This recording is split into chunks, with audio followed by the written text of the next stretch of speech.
अपेक्षा का बोझ।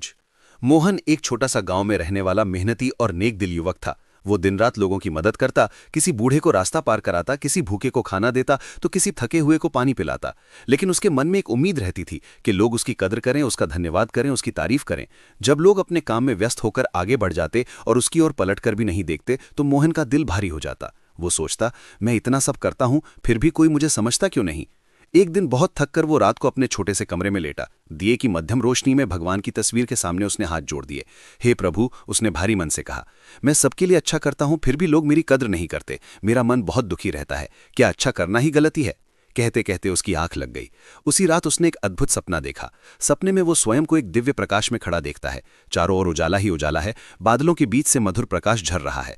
तभी उसके सामने ईश्वर प्रकट होते हैं। उनके चेहरे पर करुणा और अपार शांति की मुस्कान है। मोहन दौड़कर उनके चरणों में गिर जाता है। प्रभु, वो रोते हुए कहता है, मैं सबकी मदद करता हूं फिर भी कोई मेरी कद्र नहीं करता। मेरा मन बहुत दुखी रहता है। ईश्वर प्रेम से उसे उठाते हैं और कहते हैं, वत्स मोहन, नदी बहती है पर धन्यवाद नहीं मांगती। सूरज रोशनी देता है पर ताली नहीं चाहता। पेड़ फल देता है पर बदले में प्रशंसा नहीं मांगता। नेकी कर दरिया में डाल। अच्छा काम करो लेकिन ये मत सोचो कि बदले में क्या मिलेगा। सेवा करो पर ये मत देखो कि कौन याद रखेगा। दान दो पर ये मत गिनो कि कितनी प्रशंसा मिलेगी। जो बिना अपेक्षा के देता है वही सच्चा सुख पाता है। तुम्हारा दुख लोगों के व्यवहार से नहीं, तुम्हारी अपेक्षाओं से पैदा हुआ है। इतना कहकर ईश्वर अदृश्य हो गए।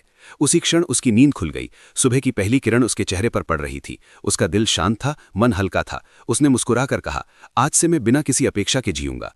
अब मोहन फिर लोगों की मदद करता है, लेकिन इस बार दिल से, बिना किसी उम्मीद के, और पहली बार उसे सच्चा सुख मिला। शीख। श्रीमद् भगवद गीता श्लोक अध्याय 2 श्लोक 47।